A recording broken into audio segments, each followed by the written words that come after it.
Уважаемый президент Путин, дорогой мой друг, я очень рад вас видеть в онлайн-формате в преддверии китайского Нового года.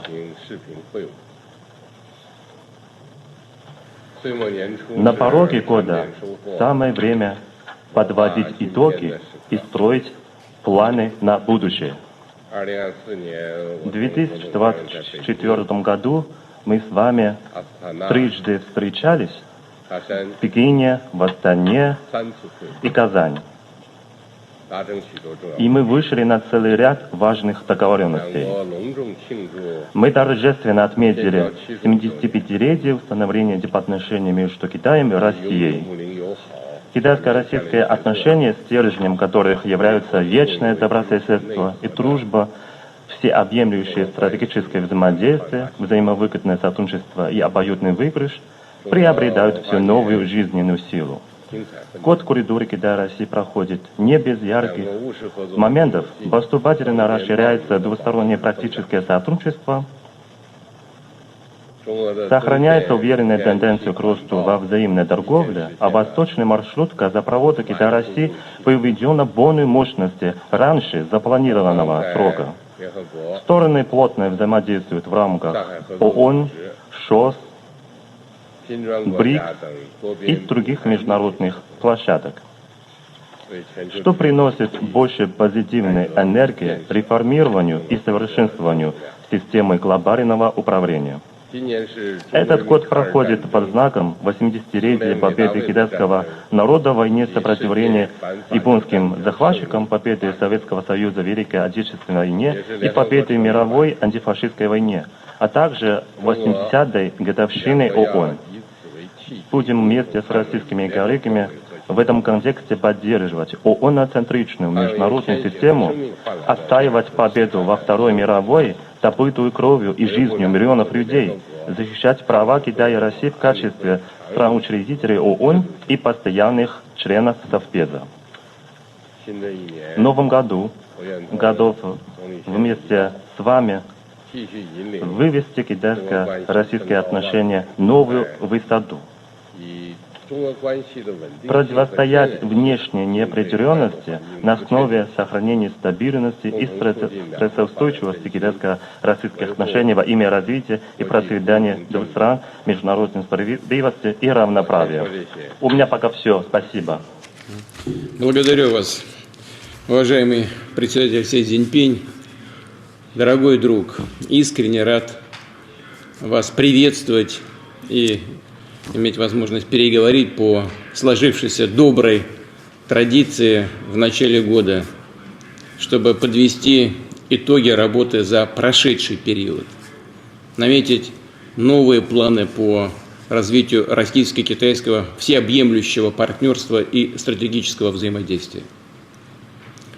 Согласен с вами в том, что в основе сотрудничества Москвы и Пекина широкая общность национальных интересов и совпадение взглядов на то, какими должны быть отношения между крупными державами. Мы выстраиваем наши связи на основе дружбы, обоюдного доверия и поддержки, равноправия и взаимной выгоды. Эти связи самодостаточны, не зависят от внутриполитических факторов и текущей мировой конъюнктуры. Их всестороннее укрепление в полной мере отвечает задачам комплексного развития России и Китая, повышения благосостояния народов обеих стран. Считаю, что для нас минувший год был весьма плодотворным.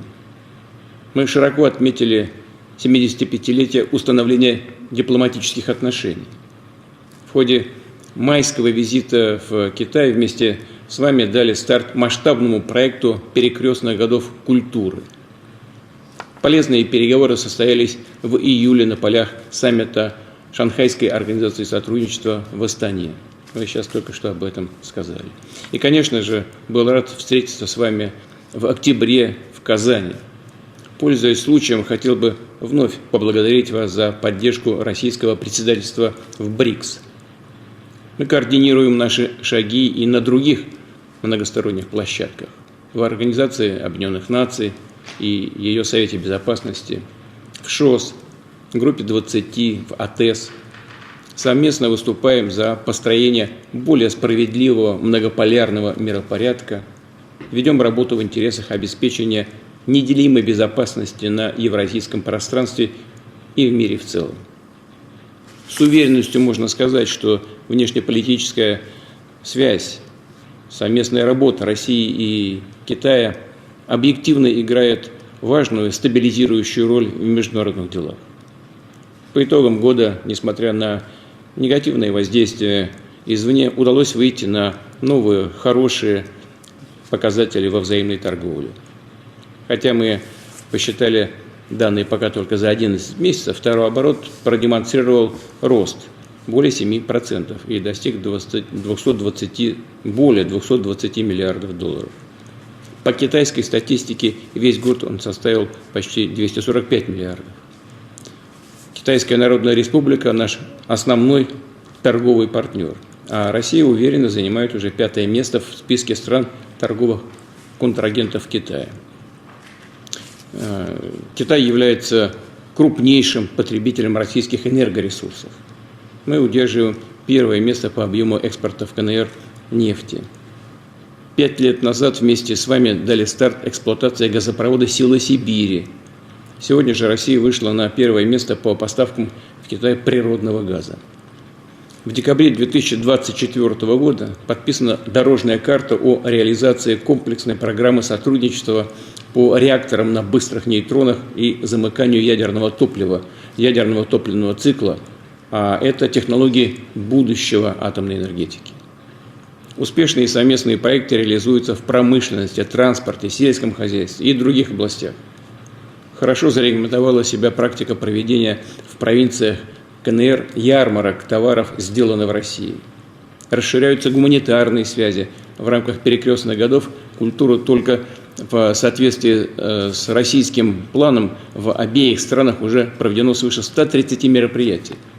Растут встречные туристические потоки, спортивные и образовательные обмены.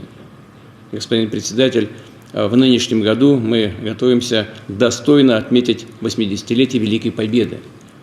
Память о ней священна для народов наших стран, которые вели кровопролитную борьбу против агрессоров и ценой неисчислимых жертв одолели врага.